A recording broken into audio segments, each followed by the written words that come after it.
you. So thank you everybody for being here so early in the morning. So today I will speak about categories and maybe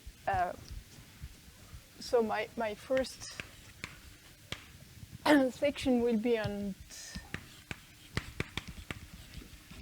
categories, algebras, and derived categories. Okay, and just before I forget, just about the tutorials. So I'm sorry, yesterday afternoon I couldn't be there, but I will be available. So this afternoon, today, from 4 to 5. And I think that also on Thursday, from 4 to 5. So if you have any questions and trouble to solve the exercise, or question on the examples or something like this, then we can discuss. Okay. So in all my, so remember that K is the field of complex number, or at least it's an algebraically closed field of characteristic 0. And here by a category,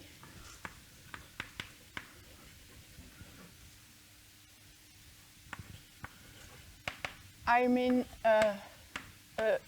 so a K linear unital category. So what do I mean by that? It means that, so I have my some objects, and for morphism,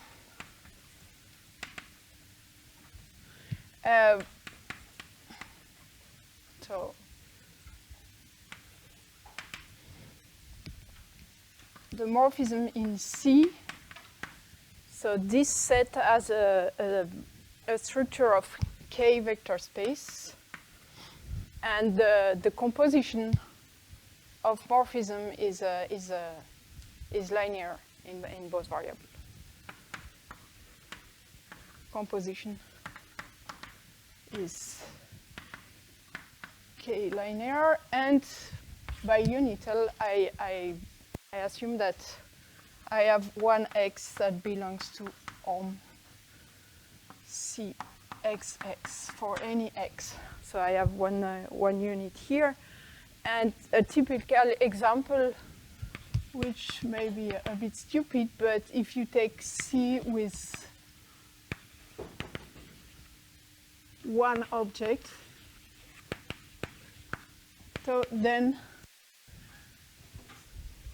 this is such a category is exactly the same as a K algebra. Okay, where the K algebra would be the endomorphism algebra of this this object star. Okay, so it just, okay, this example may be a bit stupid, but it's just that you should have in mind that a category, it's just an algebra, but with several objects. But this is the same as an algebra.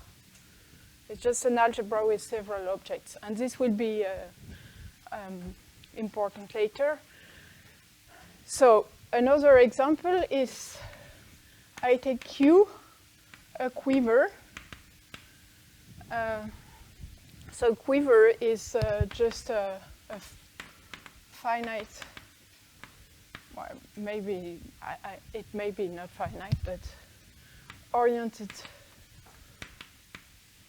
graph.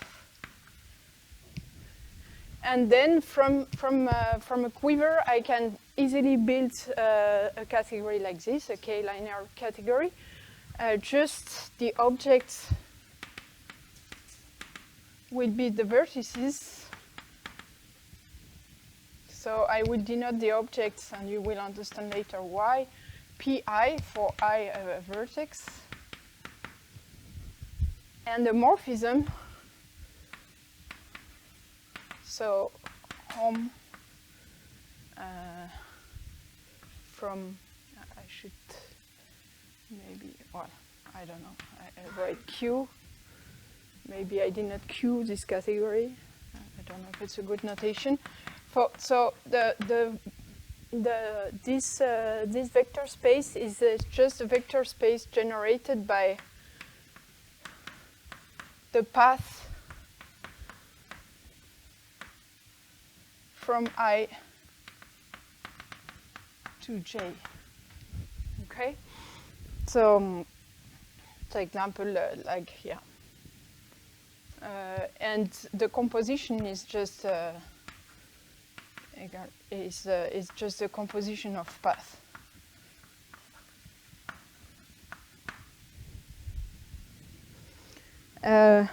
Okay, so this will be my typical example of categories. So these categories are very small.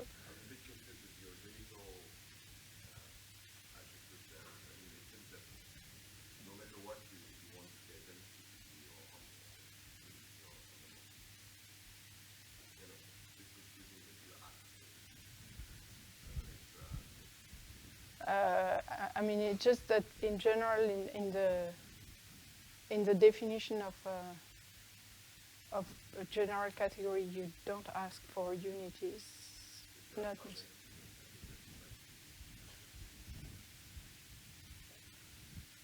okay. Well, I don't know. I have this.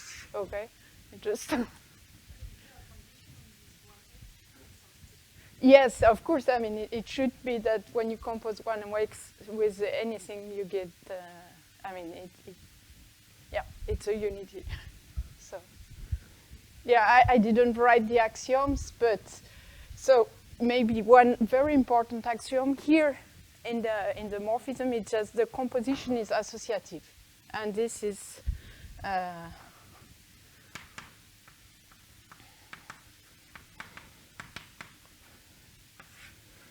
This is really important, that when you have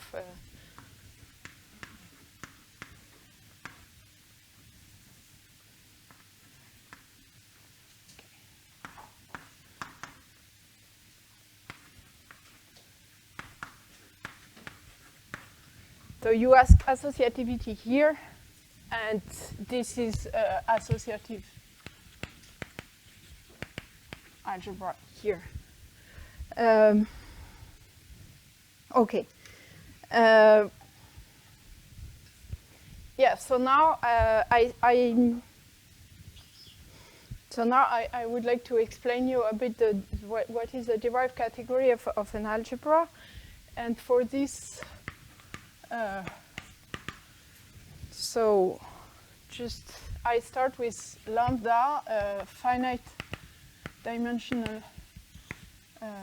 K algebra,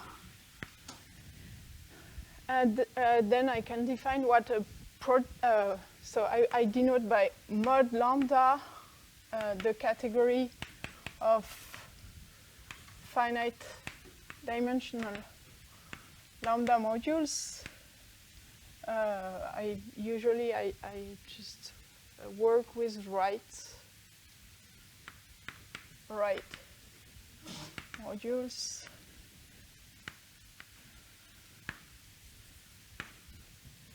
And I will say that a module is projective if it is a direct summand of a free lambda module. Well, I should say a finitely generated lambda module. I just work with finite things here, finite dimensional. So it's just some lambda to the n for some n. And okay, so just another example of for this. So if I take, again, I take a quiver, and from a quiver I can just build also an algebra. And this algebra, you can see this algebra. So I construct an algebra, the path algebra of my quiver. So it's KQ.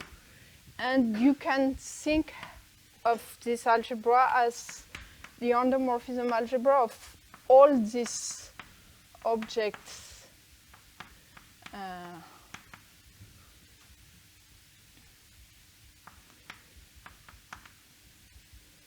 in this category Q.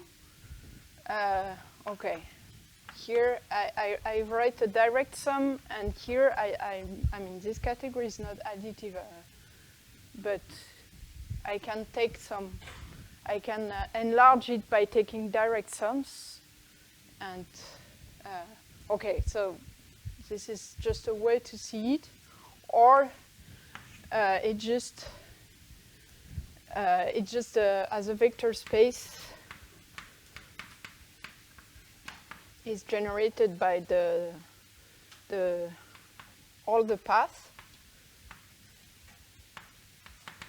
in Q, where here I would like to add some trivial paths. So for each vertex, I denote by EI the trivial path on I. And so I take this vector space, and I take the multiplication, the product is just the composition of paths, and I extend this by linearity to make it an algebra. So here it's a unital algebra, and my unit KQ is just the sum of all these trivial paths. So here, so it's easy to see that this algebra is finite dimensional if and only if you don't have oriented cycle in the quiver. So, okay, for instance, I take this one. So Q is this one. And then KQ is just vector of E1, A, E2. And you can check that this is isomorphic to the upper triangular matrices in M2 of K, okay, as an algebra. So this coordinate correspond to E2, this coordinate correspond to E1, and this one to A. Okay. So this is an example of an algebra, and then if you take KQ as a right KQ module, so it's a free module KQ, it decomposes as E1 KQ plus E2 KQ. So here it's really, so this is vector of paths going from with target 1. This is vector of path of target 2. And I mean, so if I have several vertices, I can continue my sum. But all these guys, so they are projectives, projective modules. And yes, and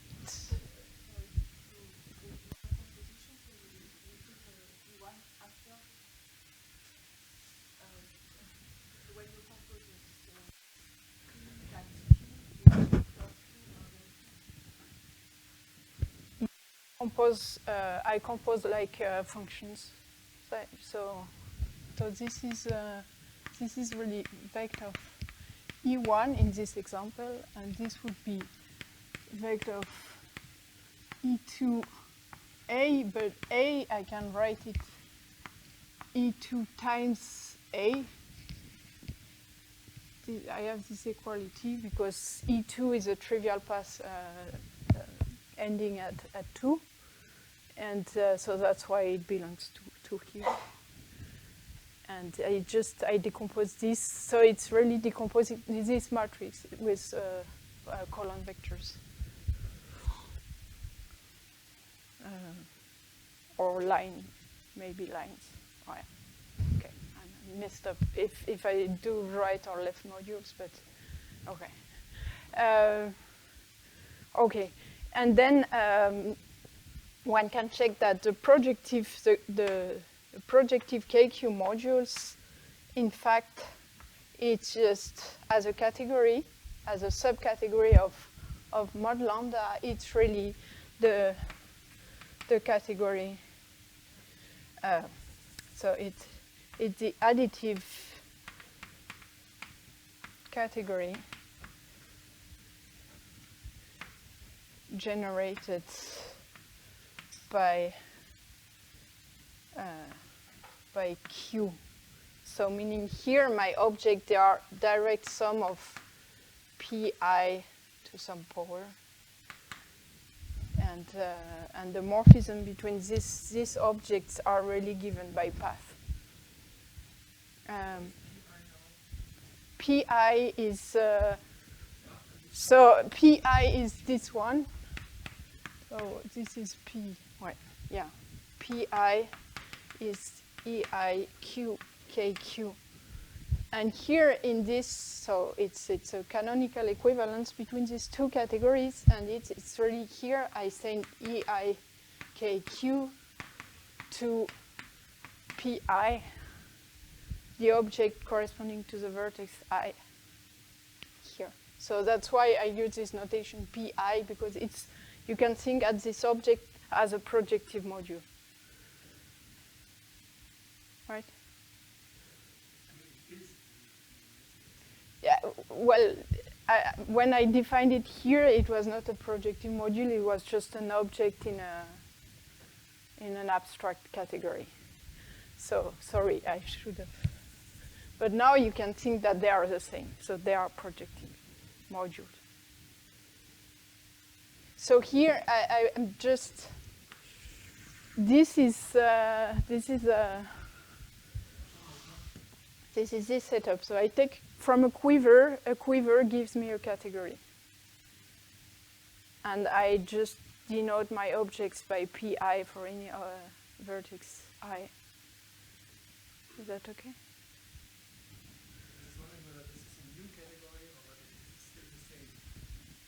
Which one? This one?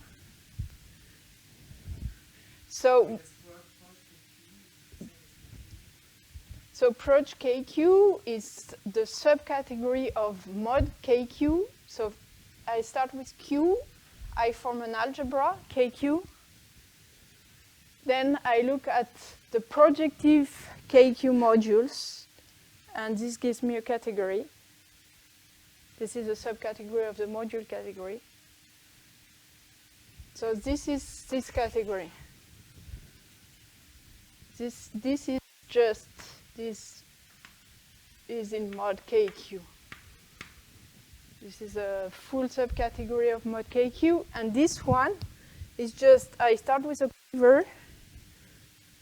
From this quiver, I think about this quiver as a category, and I take, formally, I take all possible direct sums of objects to make it additive. Yes, yes. I could add freely here. Is that clear?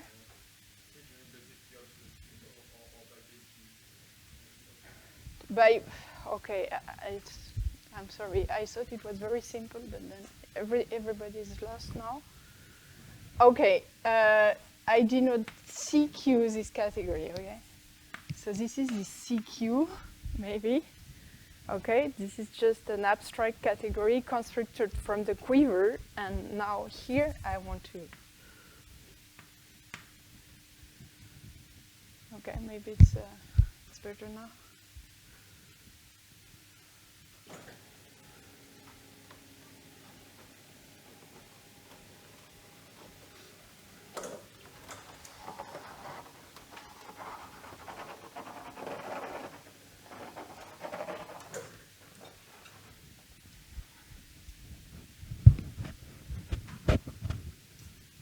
And maybe I should now cite a result due to Gabriel in the 70s. I'm not sure about the date. We say that if lambda is a finite dimensional K algebra, then the category proj lambda is equivalent to the additive category generated by a quiver, but maybe I allow to have some relation, so modulo some relations. But it's just to say now, if we work about the category of projective lambda module, we can think that they come from a quiver. And this will be maybe of importance. So now I define, so I built from this a new category.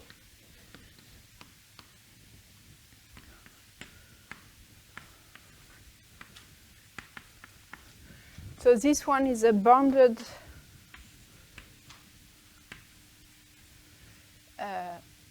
homotopy category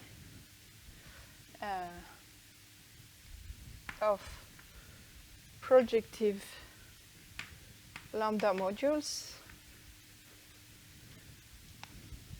So what are the objects in this category? So the objects, they are bounded complexes of projective, and the morphism. So they are morphism of complexes modulo homotopy.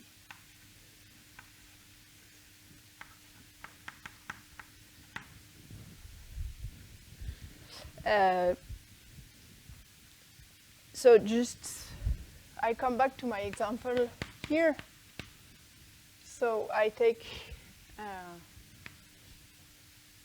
my quiver 1, 2, and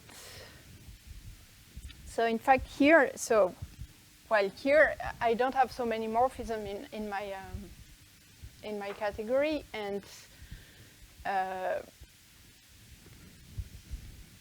okay. So I don't have so many complexes, so many possibilities for complexes, and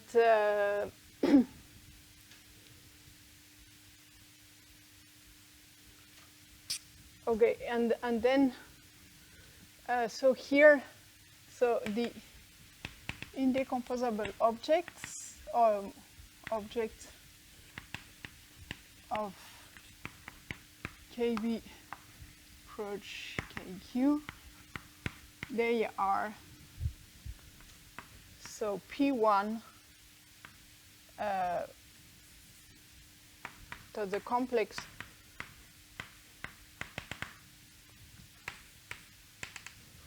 concentrated in 1 degree, and where I put P1, so I will, so okay, here if I have degree I, this will be P1 shifted by minus 1. So yeah, okay, it's an additive category, and indecomposable means that you cannot write your object as a direct sum of something which is non-zero, some non-trivial decomposition.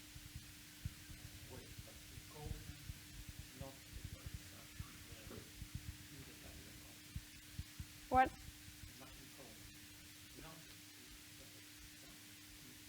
It might be not, yes.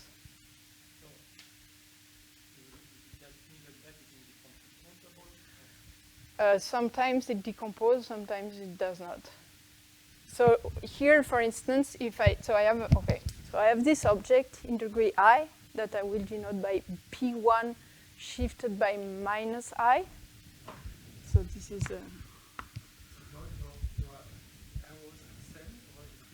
they increase. I use cohomological notation for complexes. And so I have also P2. So this will be P2 shifted by minus I. And I have a morphism from P1 to P2 given by this arrow. And I could take the cone, and the cone is P1, P2 as a complex, so with A here.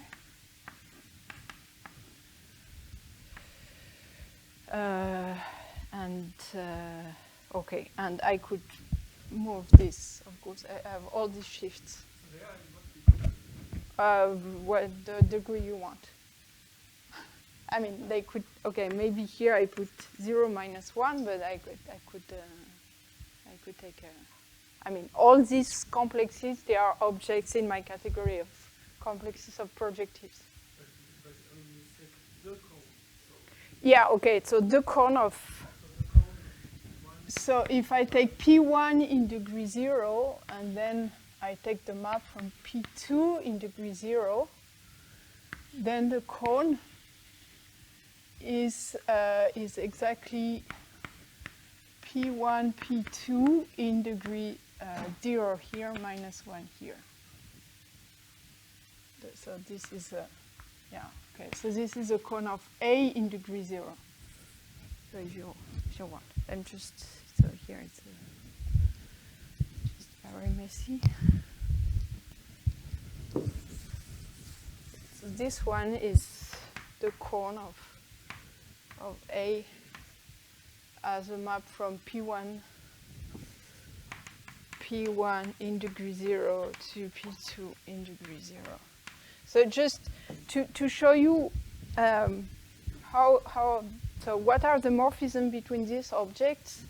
So I start, so I can write them like this. So I have one morphism from P1 to P2, so one morphism of complexes, okay, which is, okay, this one gives me a morphism of complexes. Here I have one from P1 to P2, but I don't have from P2 to P1. And then I also have, so I have P1 that goes to P2. And then I have a morphism from P2 to this object P1, P2 in degree 0 minus 1. Okay, because, I take,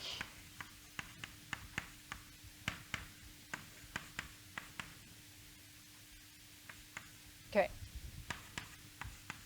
So this gives me a morphism of complexes, which is not homotopic to 0. So it's a morphism. And when I compose these two, when I take the composition of these two, what do I get? So I start with P1, I go to P2, then I go to P2, P1. And so this is just an equality here. And here you can see that you have a factorization here. So meaning that this morphism is homotopic to 0. So in fact here, the composition of these two morphisms as a morphism of complexes, it's not 0, but as a morphism in this category, it's 0. Okay, because I have a factorization here. This morphism factors through here. It means that it is 0 in this category. But here I also have a morphism from this complex to this one. Okay, and this is also a morphism of complexes because the square commutes. And this is not homotopic to 0 because I don't have a factorization like this. I don't have anything from P2 to P1. So here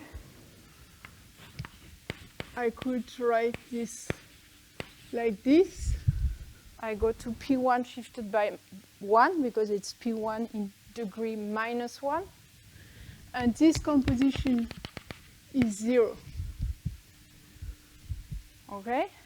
And I could continue. I also have a morphism from P1 shifted by 1 to P2 shifted by 1. And here again, so if I compose this thing, so I start with P1, P2, I go to P1, and then I go to P2.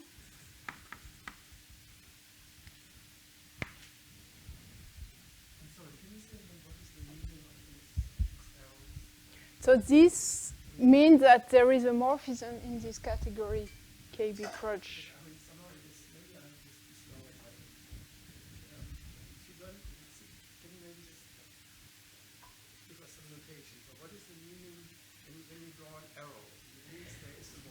Yeah, I mean that.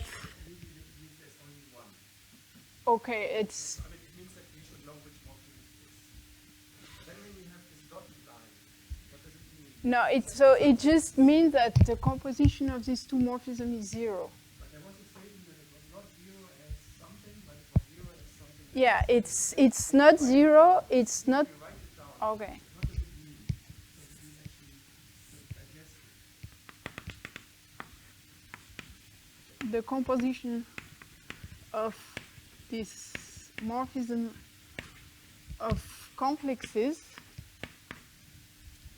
is not 0 as a morphism of complexes, but it is homotopic to 0 because I have this factorization. So it is 0 in this category.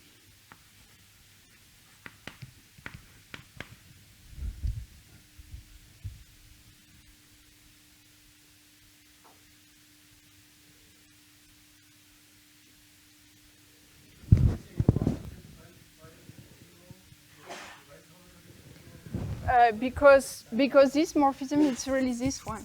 So it goes from P1 to this complex. So I have my complex here, P1 in degree 0. Here it's degree 0, degree 0. And here it's given by the arrow A. Okay. So this is a morphism of complexes, right? Because all my squared commute.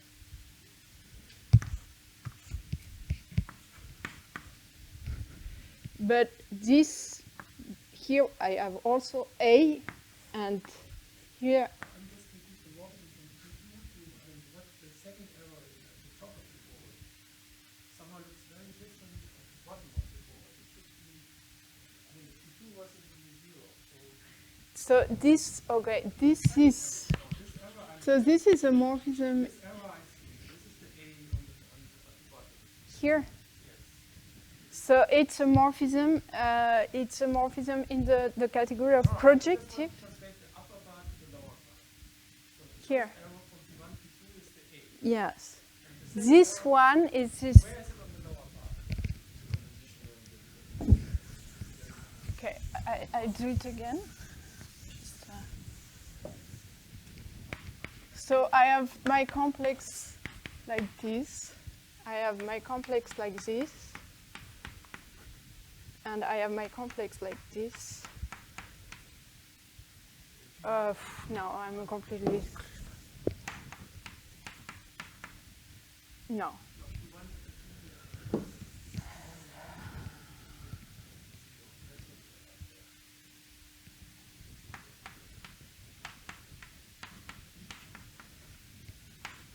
Okay, I have my three complexes. So this they live in KB approach, KQ. Okay. Now I take this is so maybe I take some colors and.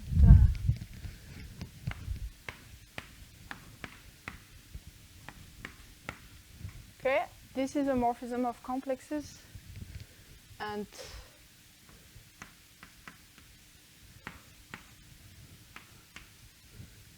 this is also a morphism of complexes, and I compose them.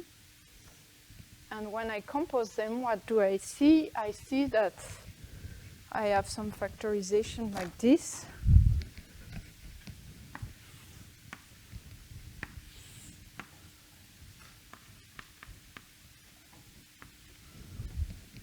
That this one is the sum of these.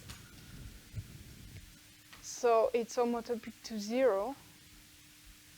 So the composition is 0.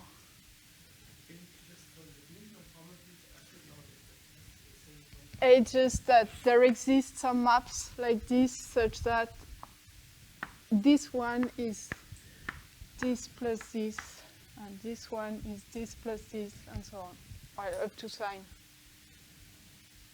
But today there is no sign. Okay. So it means that so it's really like that this they come from a morphism. Okay. I'm sorry, but maybe No, but that's okay. I mean, you just.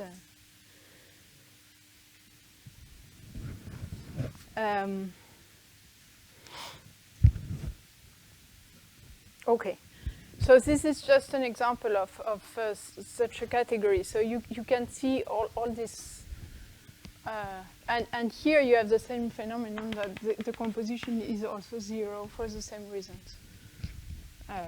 0 in the homotopic category. And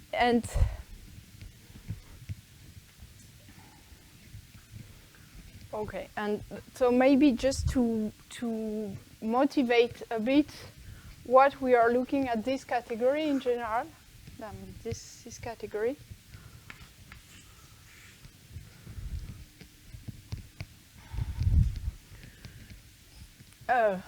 So proposition.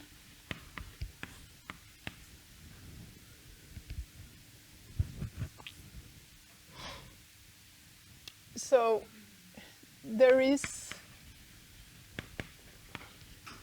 this kind of categories, they play really a very important role in representation theory. And in representation theory, what we want to understand is the module category over an algebra. And here is some kind of motivation for this category. So there is a full embedding of categories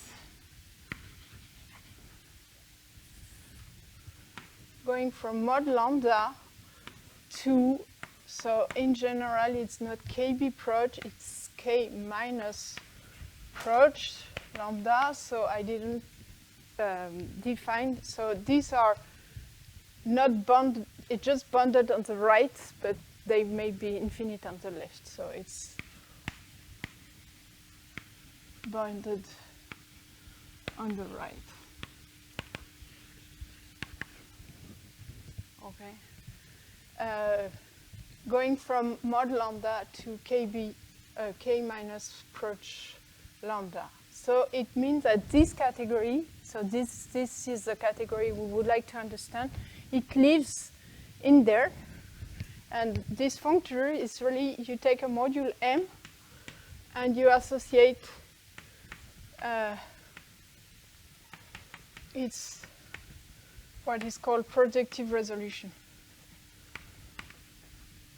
Okay, so it's, I mean, the projective resolution of a module is not unique, but it's unique up to homotopy. So this is why we work in this category of homotopy.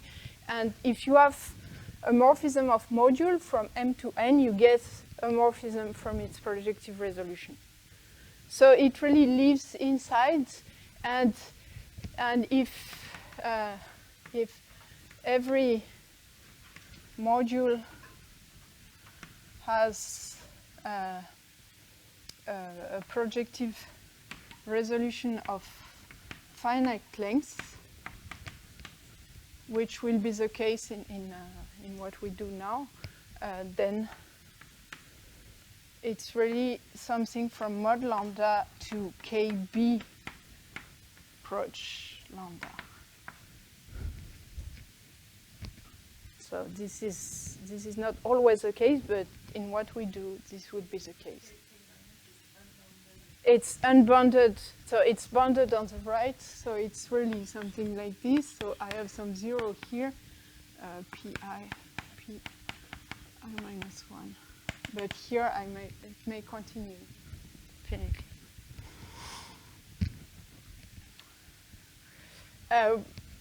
And okay, I won't speak too much about this category now, but it's just to give you because it's sometimes it's much easier to do some computation in this category KB approach, and this is a category that this is a derived. This is a derived category of mod lambda.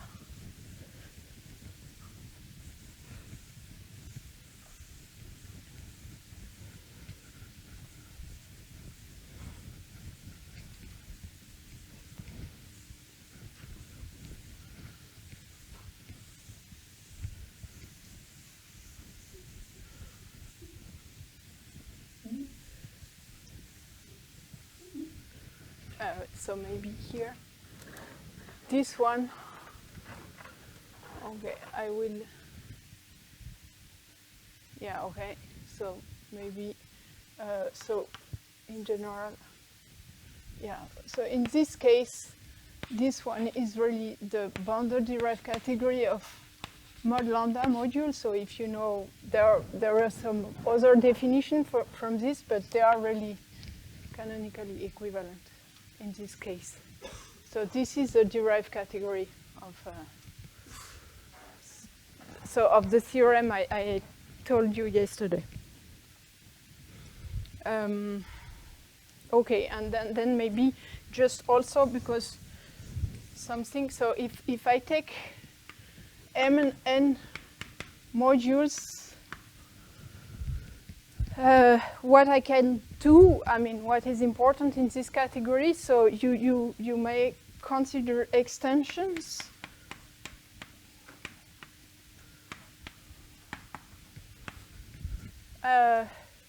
So this functor, this bifunctor from mod lambda. So this is this ith extension between M and M, and this is, I could say, equal to the morphism in this proj lambda from Pm dot to Pn, but here I have to shift by I. So it means that, okay, so if you don't know what this is, just forget it, but if you know, maybe you have seen that this is something important in homological algebra, and it means that in this category, the morphism space, they encode all these spaces. So somehow they have all the information from the module category. And also, so this category, KB proj lambda, is what is called a triangulated category. So I won't give you the axiom of what a triangulated category is, but what it means, it just something very similar to abelian categories, where you have short exact sequences here. So it comes with what is called triangles. And what is a triangle? It's really something like this: x, y, z, and then I go back to x shifted by 1. These are morphisms in my category. And really here, my triangles, they will correspond to, they will enlarge the class of short exact sequence in mod lambda in the case. So in particular, so if I have a short exact sequence of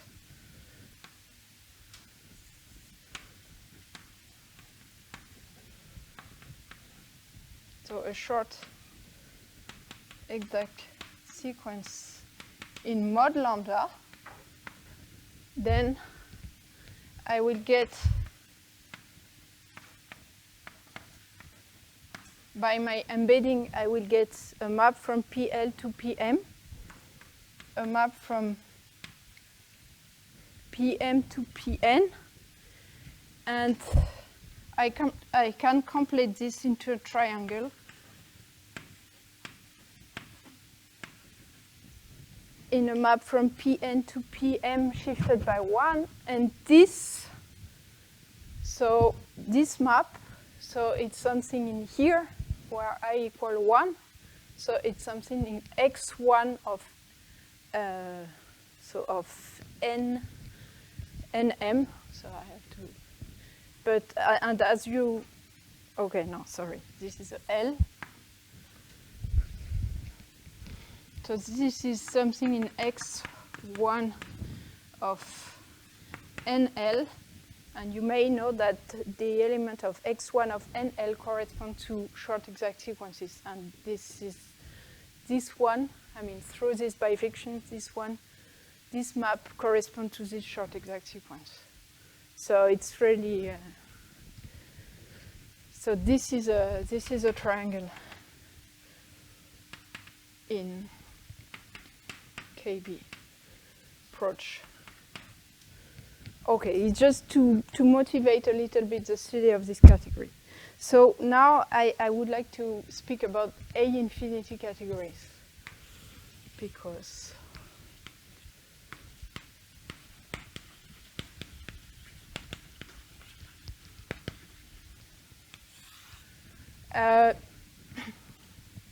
so here I will start with some motivation given by the fact that you can think of a category as an algebra with several objects. So here it's again the case, so we can think about a bit about A infinity algebras, and maybe the motivation here is, so you start with a differential graded algebra. So what is this? So it means that A is a K vector space, a Z graded K vector space. And I have a differential D from A to A differential. So it's a degree 1 map. So so this is a complex of K vector space together with a multiplication. So it's a complex of K vector space plus it's an algebra, so I have a product.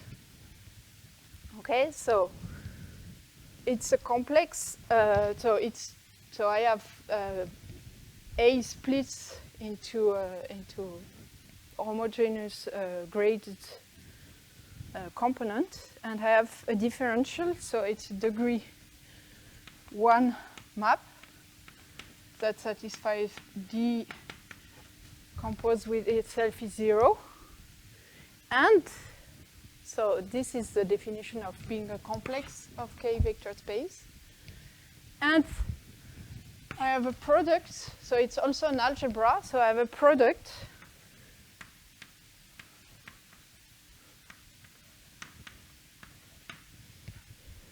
so it's a degree 0 map, which is associative.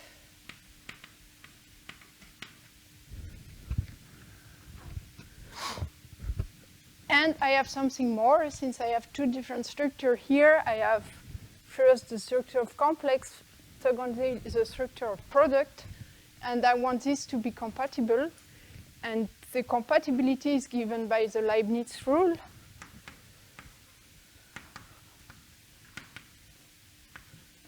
So here maybe just there are signs everywhere in the A infinity setup, and so for today there won't be any sign. So, but the Leibniz rule tells you that when you when you take the derivative of the product, it's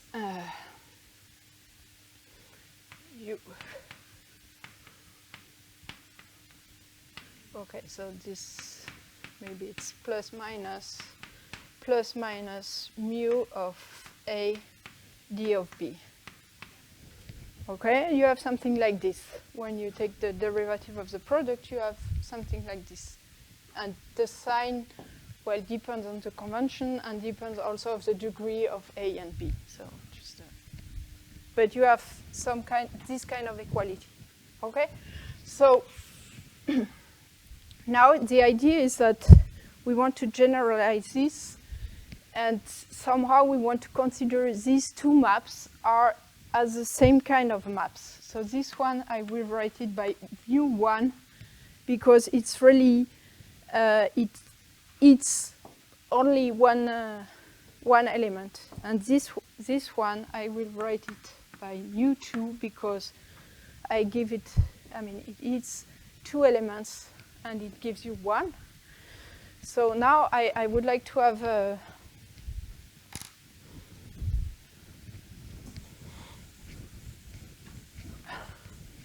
so maybe so these relations, so I have three relations here. I have this one, I have associativity, and I have this one. And I can just really see it as with a diagrammatic representation. So this one, mu1 is 0. I can see it like this. So I have mu1, and I compose with mu1, I get 0. And then the associativity, I could see it as, so this would be mu2. So I take, okay, ABC. I take AB, I do the product, and then I do the product with C. And plus minus, okay, so this would be,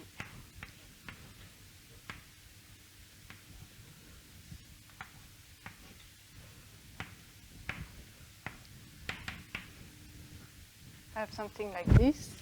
And for this one, it's just a mix with mu1 and mu2, so I could write it like this. So I have plus or minus, and then I do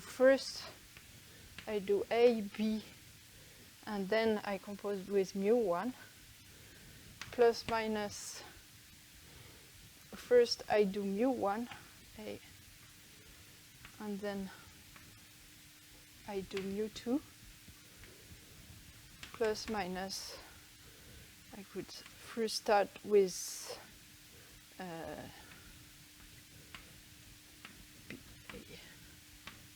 like this, and this is 0. This would be the Leibniz rule. So now we would like to enlarge this axiomatic with higher multiplication, so higher mu I.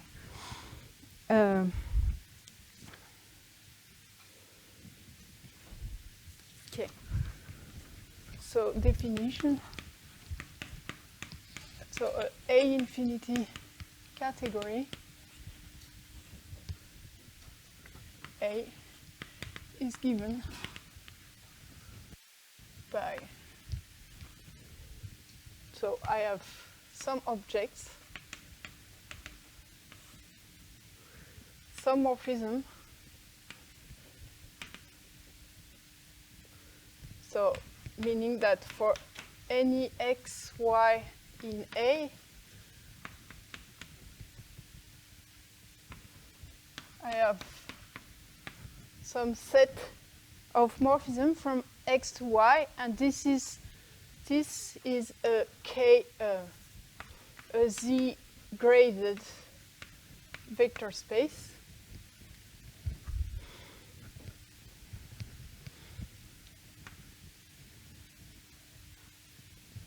And I have higher compositions.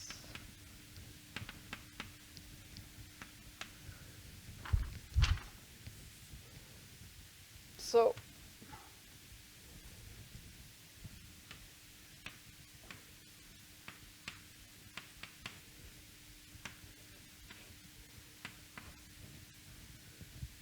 for any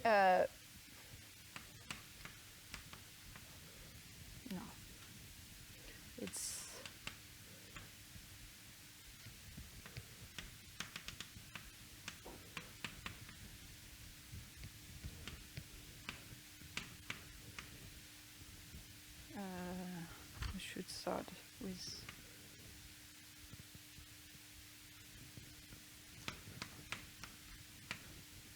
okay, if I am given a morphism from x0 to x1, a morphism from x1 to x2, etc., a morphism from xn minus 1 to xn, I associate a morphism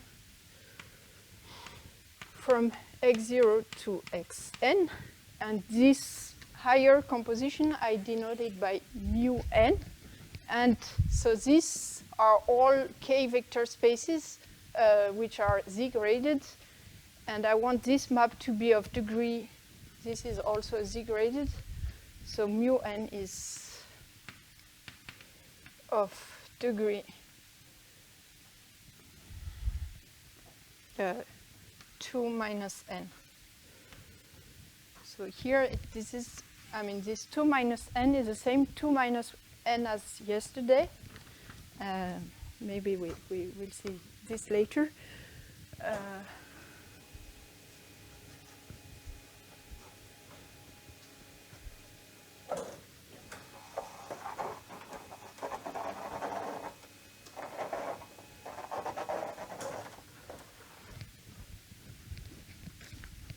And I have some relations linking all this higher multiplication, and these relations, they are given by Stashev equations. And here again, there are some sign issues, and it depends really on the convention you follow.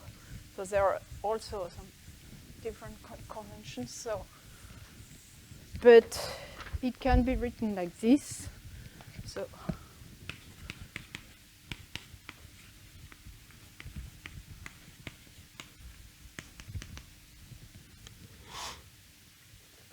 So for any morphism A1 to AN, so if I'm given, so it just, what can I do when I compose two of these maps?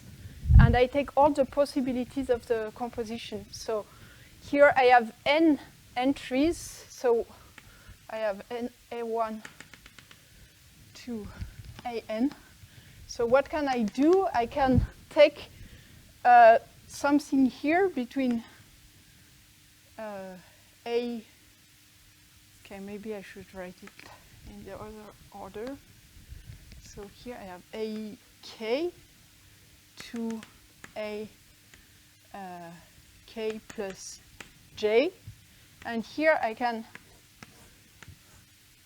do mu j. Okay, I take this j element and I apply this mu j, and I have one element here, and now I take all the rest, and all the rest, this will be mu n minus j. Okay, and I take the sum of all this, so this can be denoted like this. So from k mu n minus, oh, it's n minus j plus 1, because I have one entry, which is this one, of an up to a k plus j plus 1. Here I have mu j of k plus j. No, I mix up with, yeah, or maybe here I start in here. Okay, ak is not taken, and I take k plus 1. Maybe it's better like this. So here I start at k plus 1. Here I have ak and a1. And I take the sum of all this on all k, possible k and j. So n is fixed. N is fixed, and also a1 up to an are fixed. So this is for L, for any n, for any a1 an. I want this to be 0, and here I have some signs. So this is a bit scary, but if you do it for n equals 1, what you get that mu1 of a is 0, of a1 is 0. If you do it for n equals 2,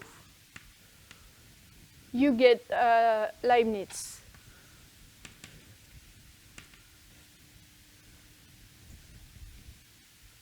So exercise.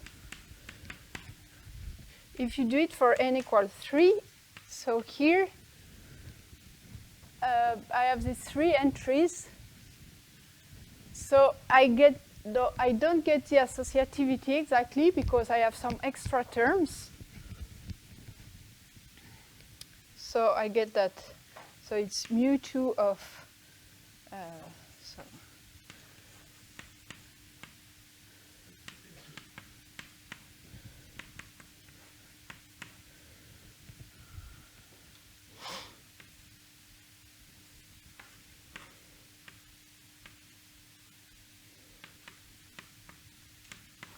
So I have 2 terms like this,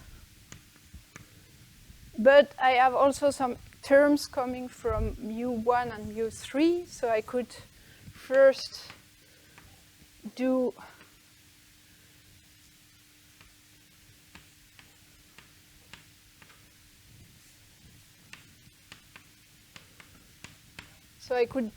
apply mu3 and then mu1. But I could also first apply mu1, and here I have 3 possibilities, and then mu3. So I have mu3 of mu1 of CBA, and I have two terms more that I don't write. But okay, but it just the mu1 goes here and here and here. So, and this is equal 0. Okay, so it starts already to n equals 3 to be quite a big equation, and the first observation is that A is not a category in general. Okay, so I don't know if the terminology A infinity category is a good one because it's not a category. It's not a category because it's not associative. And in a category, you want that the composition is associative. This is really the basic thing you ask for a category. So this is not a category. This is more general than a category somehow because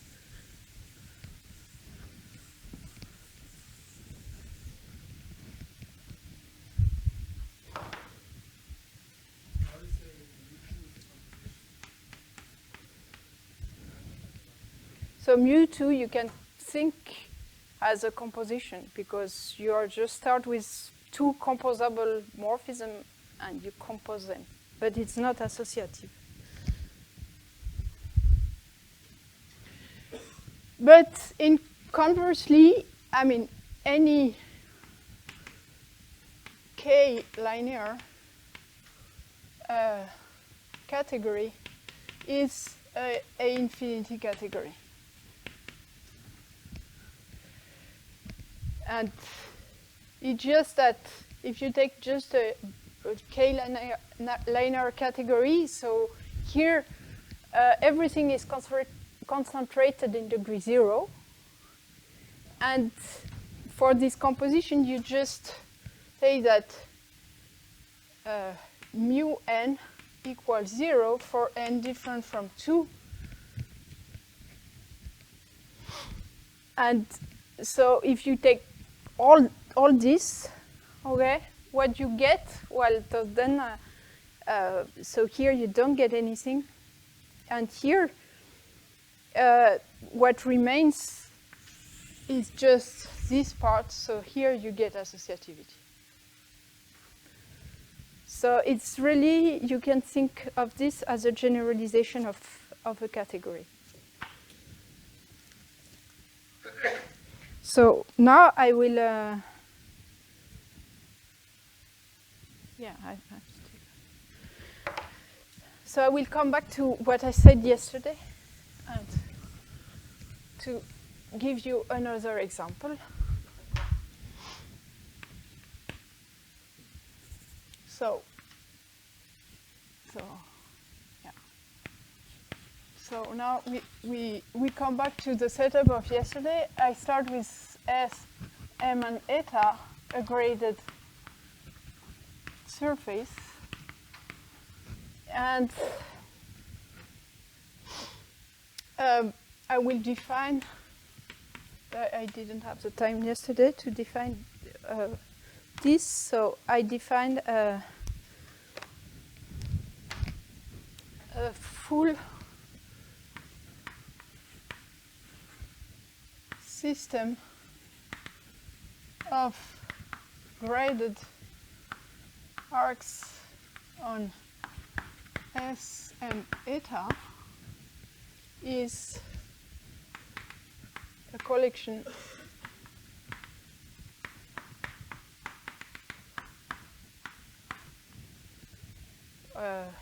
of graded arcs such that, so first they are all simple, and also, yeah, non-contractible. So I don't. They are pairwise non-isotopic and not intersecting. And they contain all boundary arcs. Okay.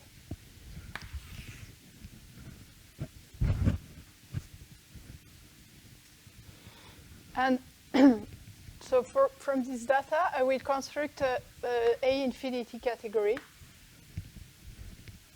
So maybe I denote this. So this will be denoted by S, like this. So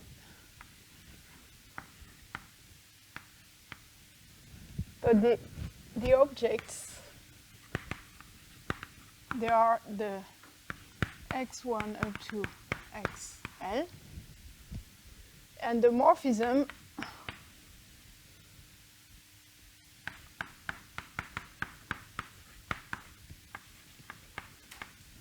they are given as follows. So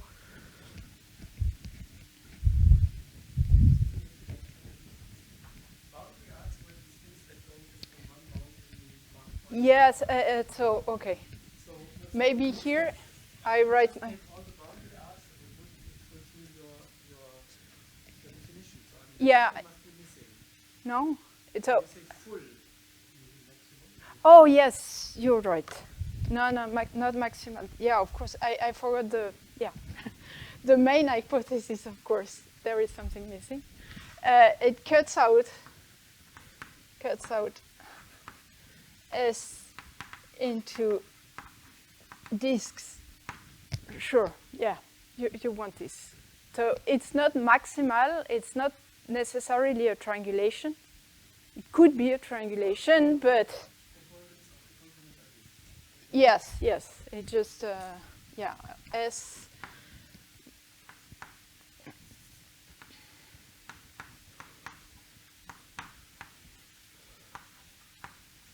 Okay, the S minus the union of all these arcs is just the union of disk. Okay?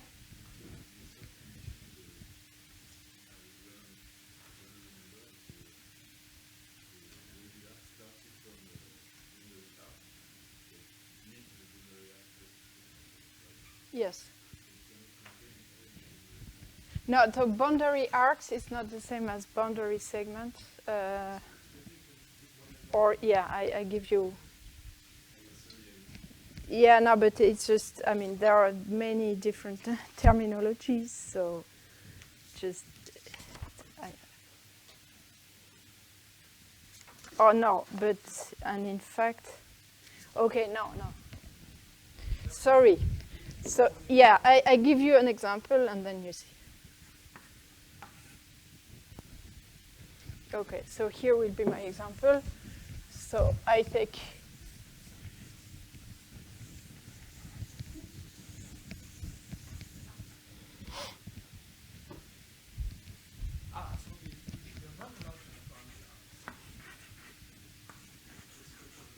okay. I give you an example. So I take just a disk with 4 mark points. I will take, so these are boundary segments. So this is an example. Okay, maybe I just give you another example.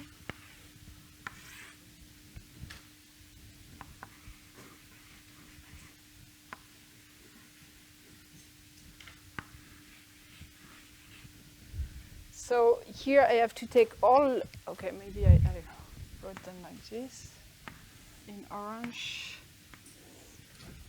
And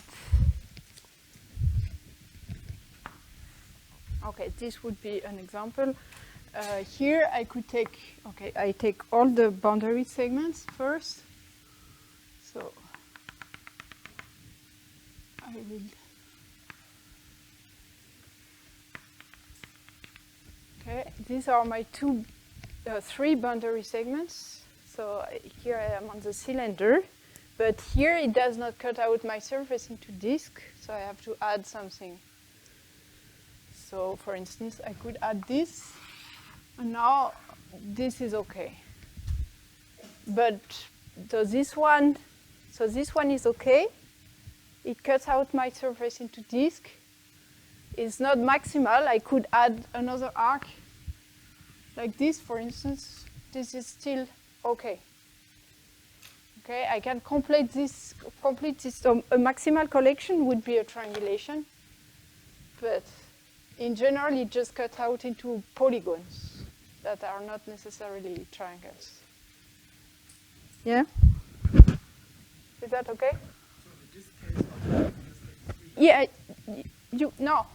I mean, you have to take this force. Why do I have to take 4? Because of this condition. I ask for it. I ask that you have all the boundary segments. And these are the boundary segments. So boundary segments, it's really something that is isotopic to this. So, but I write them in the interior of the surface. It's just to see them at the... So now, okay, I have to define this space. So for I different from J, so here I have 3 possibilities. So either they don't meet, so yeah, what can happen is that they could meet at some boundary.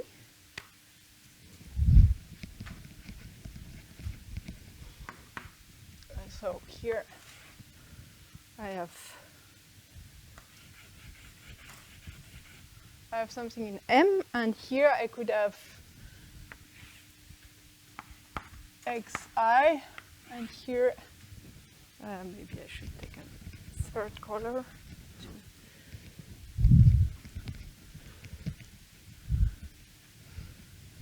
J. Okay, they could meet at some boundary, and here, remember, I defined, so here I turn counterclockwise, and this has a degree. So I will just give a name to this. So A is a name, and A is the degree, or the index of from xi to xj in here, okay? So here it would be weight of A, and this is in degree A, okay? What can happen is that they also meet on the other endpoints.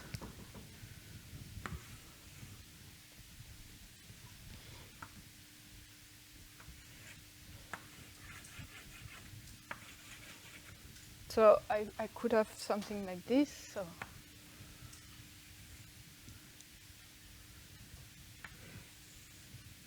okay. So here I have A, here I have B. They may be in different degrees. So this is vector of A and B in degree. So I just the name. I just give it a name. It's a formal generator of this vector space. I just give. You draw A next to some arrow on the picture. So it's A some path. Yeah, it's like the path here, or you could think that A would be this segment, but oriented in the counterclockwise orientation. But it's just a name.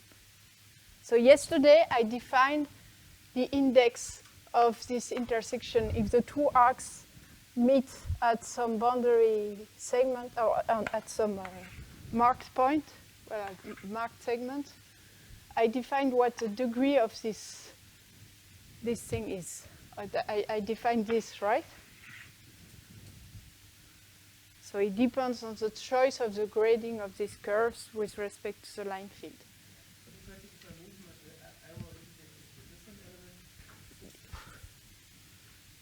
It's just a way to represent it, but it just no, it's not a different element. This is okay. A is just these segments are okay. It's K in degree index of xi, xj at this point.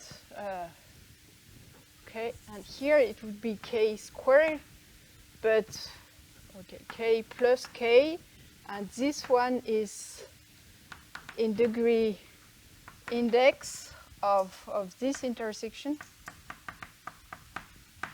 and this one is in degree index of the other intersection. Okay, they could intersect twice at both endpoints. So then I have a two-dimensional vector space. And maybe in the same degree, maybe different degrees. It's just the degrees given by the index of this. Okay? And then this is 0.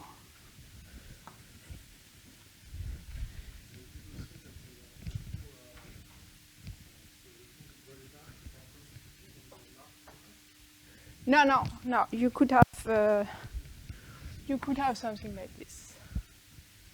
Yeah, you could have. And for I equal j, I also, so I mean, here again, I mean, I want to add the identity, and the identity I don't really, so xi is just the identity of k times the identity of x,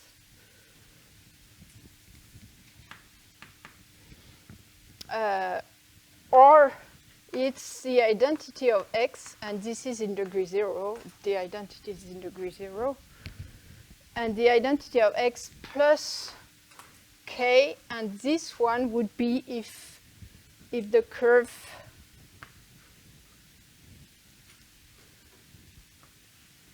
is like this. And here again I have an index. So degree equals the index of the intersection. Okay?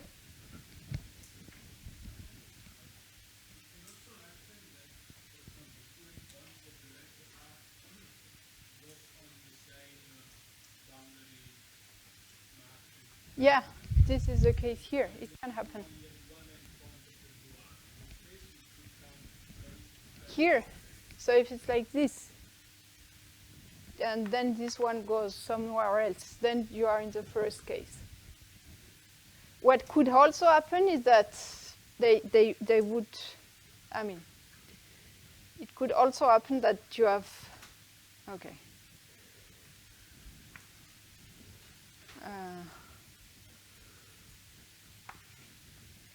I mean, they could intersect on the same boundary, but in the other direction, and then you don't have anything. Okay? Like, if you have, like, if I take I could take this arc and this arc. Oh no, so this is such an example, sorry. So this is not good. Okay, well, I don't know. Si je fais un rond au milieu, ouais, mais bon, okay. Just look for an example yourself.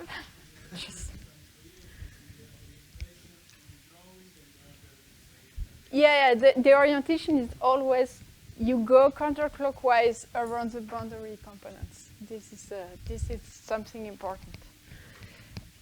And okay, so here are my objects, and I need some compositions now.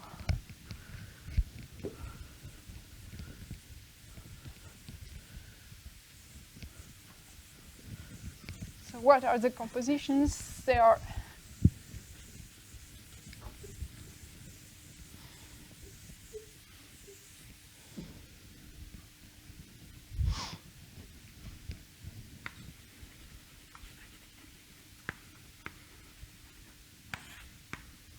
so mu1 is 0.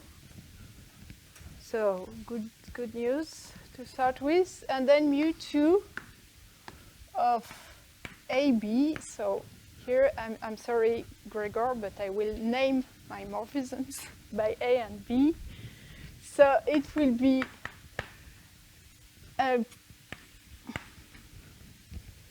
something like, okay, so this is, so what can happen? I have something like this.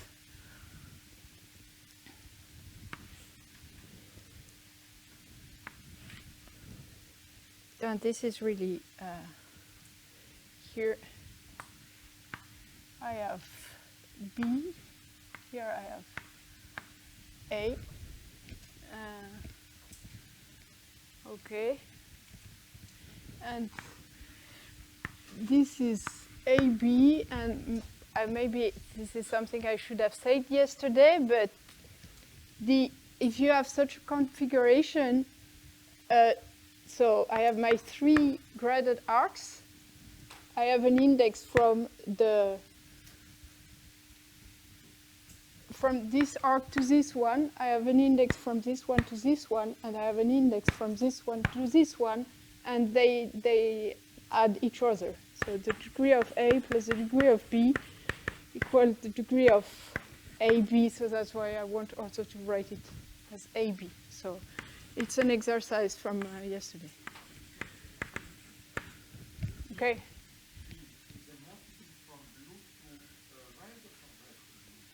From blue to red. So we are going along the boundary to the opposite.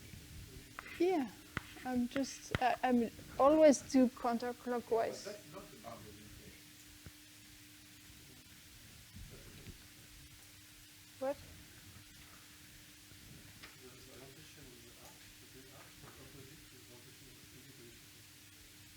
My arcs, they are not oriented. You don't care.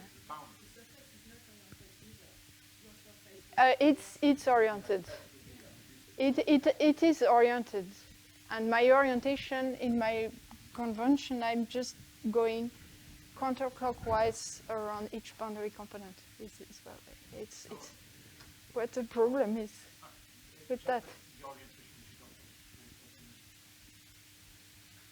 So I'd like to orient that portion at the upper half plane C. Yes. But that's not the orientation we use. You use the opposite one. It's fine. Just to okay. Yeah, maybe it's not the usual orientation. I don't know. This is the orientation I use for this talk, and okay, take it for. Okay, and this is 0 else, meaning that. So typically, what could happen is that I have something like this. Oh, I have.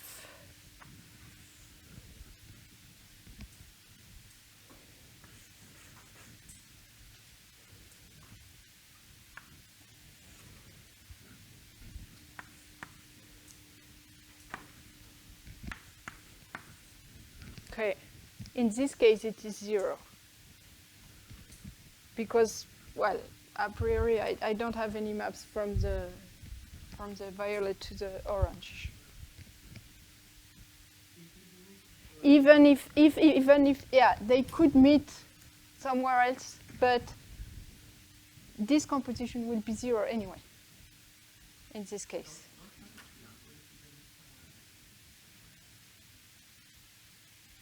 So I may have a triangle, but this is not in the mu2, okay? They may meet somewhere else. They may enclose a triangle, but then still my mu2 is 0. I'm sorry, it's just the rule, okay? But then I have some higher multiplication, and this you will get some new things. So, and here it's.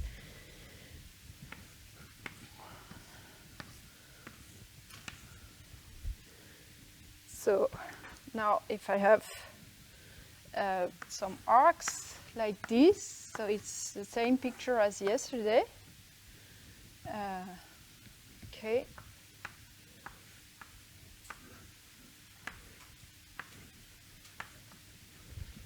So now I have A1, A2, A3 to AN, and then I have mu n A of AN to A1, which is the identity of, this is x1, say, x1. So again, with some sign. Okay, so if I have a triangle, then I have some mu3. So I may have mu2 of AB is 0, but mu2 of ABC is, mu3 of ABC is not 0.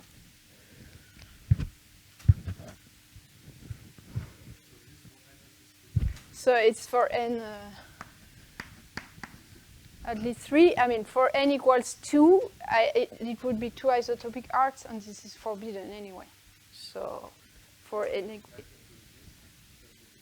and for what? Yeah, and this is a disk. This is like yesterday. It's enclosed a disk.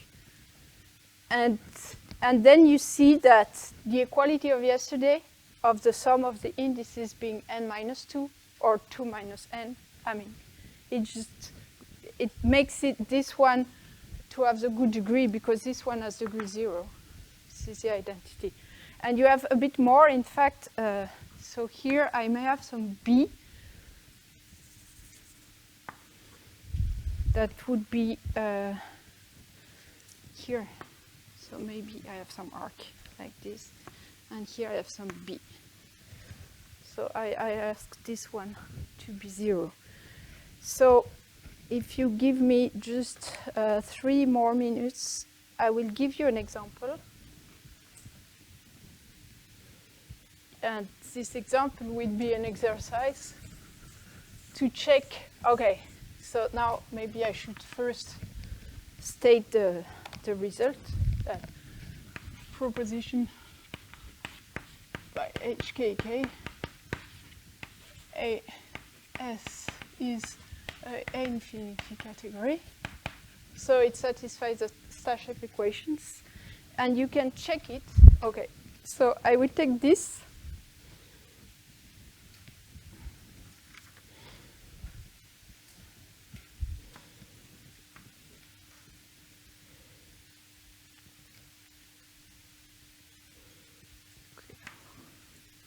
So this is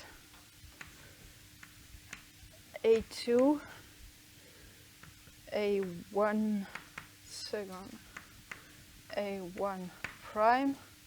This is A3 prime, A3 second, and here I have A4.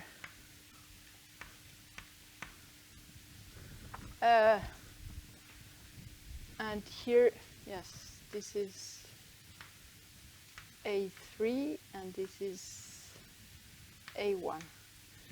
So here what are, okay, I consider this, so we don't care about the grading. Here we just look at this picture, and I have 5 objects.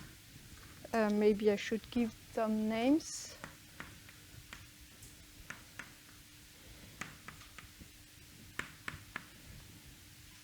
And this one is x0. So here, example. So I have this AS is just given by x0, x1, x2, x3, x4. And I have all these morphisms given by these arrows. And typically, so I will have that the relation. So, for instance, I have that mu2 of A second one, A prime 1 is A1, well, plus minus again. I have mu2 of A second one,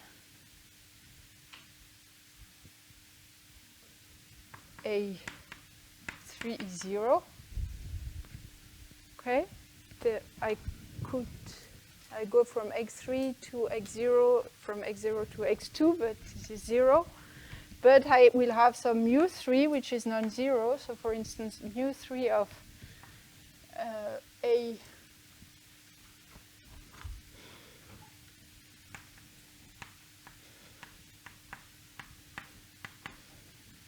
so this is this one is no.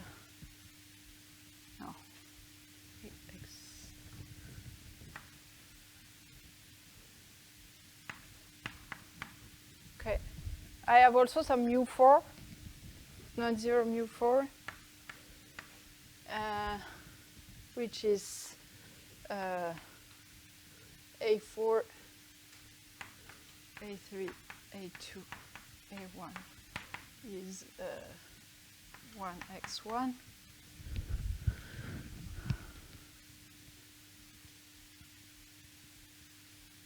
Okay, I didn't write everything, right?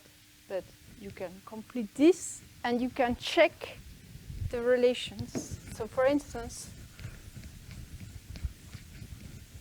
right, it's a bit painful if you want to check all the Stashev relations, but it's also a good exercise because you see how it works. And so typically, so if you do Stashev, so for n equals 1, you have nothing because mu1 is 0. For n equals 2, so here, in fact, since mu1 is, for mu2, you also don't have anything.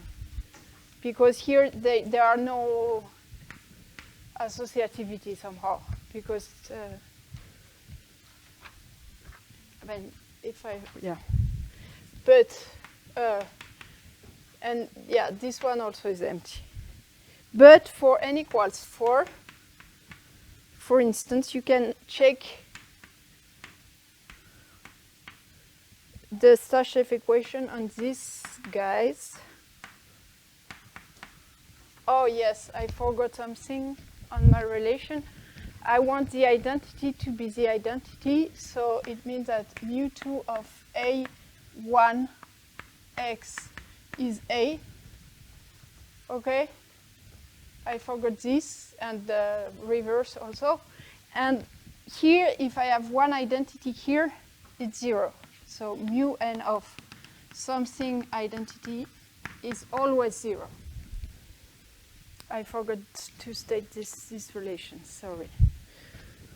So I'm just try to compute Stashev relation for this, and you will get something something non-trivial.